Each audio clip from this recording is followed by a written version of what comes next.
Olá, tudo bem com você?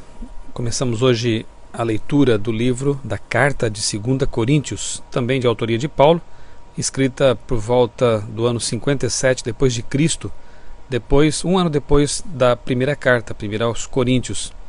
Aqui Paulo defende seu apostolado, não porque necessariamente se preocupasse com sua reputação ou imagem, mas sim com a sua mensagem e a aceitação dela. Caso sua imagem fosse denegrida, como estava sendo feito, a mensagem dele, a pregação dele também poderia ser comprometida. Verso 1.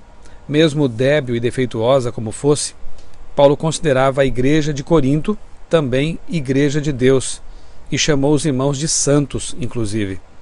Mesmo com nossas imperfeições, nunca devemos desistir de buscar em Cristo a santidade e a pureza. Verso 2, a saudação típica de Paulo, graça e paz, mostra que a graça de Cristo e a salvação é que trazem paz ao nosso coração. É da graça de Deus, o perdão recebido por meio de Cristo, que realmente vem a paz, que deve inundar nossa vida, nosso coração e transbordar também a outras pessoas. Verso 3, é Deus que nos consola, o Deus de toda consolação. Deus nos consola para que possamos consolar outras pessoas. O que recebemos dele, devemos partilhar com os outros. Verso 9, um conselho muito oportuno Paulo nos dá aqui. Não confiemos em nós, mas no Deus que ressuscita os mortos. Veja só, nossa confiança vem de Deus. Devemos confiar em Deus. E aqui Paulo nos lembra de que Deus é poderoso a tal ponto de ser capaz de ressuscitar mortos. Então por que confiar em coisas? Por que confiar em nossa força, em recursos humanos unicamente? Se temos o Deus Todo-Poderoso, aquele que dá vida aos mortos, à nossa disposição, aquele que promete nos consolar, nos ajudar. Devemos confiar em Deus. Ele é todo o suficiente para nos dar o consolo com que devemos ser consolados. Verso 11. Podemos e devemos ajudar os servos de Deus orando por eles.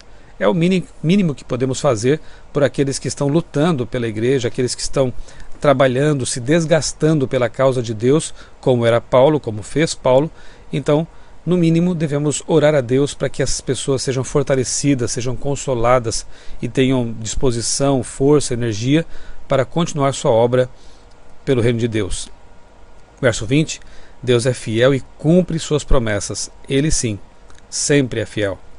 Versos 21 e 22, Paulo afirma que foi ungido e chamado por Deus.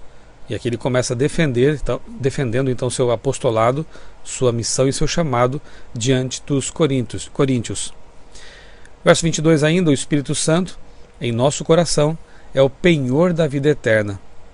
Ainda não desfrutamos da vida eterna, ainda estamos neste mundo de pecado, somos ainda mortais, mas quando o Espírito Santo está em nossa vida, quando vivemos em comunhão com Ele, é como se Deus tivesse já nos dado um cheque pré-datado.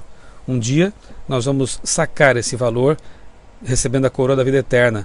Mas se já temos o Espírito Santo em nossa vida, nós temos o penhor dela. Nós já podemos, de certa forma, sentir, crer que vivemos a vida eterna desde já.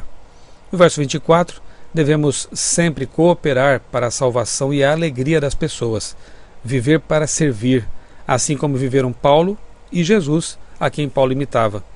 Devemos ter uma vida de serviço. Isso é cristianismo verdadeiro. Começamos então, muito bem, a leitura de 2 Coríntios e que a cada dia possamos avançar no estudo dessa carta de Paulo, dessa outra importante carta de Paulo, extrair lições importantes para a nossa vida, aplicá-las à nossa vida aqui no século XXI, porque um livro inspirado por Deus tem aplicação permanente, apesar do contexto que temos que sempre levar em consideração, como já vimos em outros escritos de Paulo. E que você possa abrir todos os dias a carta de amor de Deus e retirar dali luz, graça e paz para a sua vida. Eu sou o pastor Michelson Borges e desejo a você um dia muito feliz, muito abençoado, na companhia de Jesus Cristo, o Deus de toda consolação.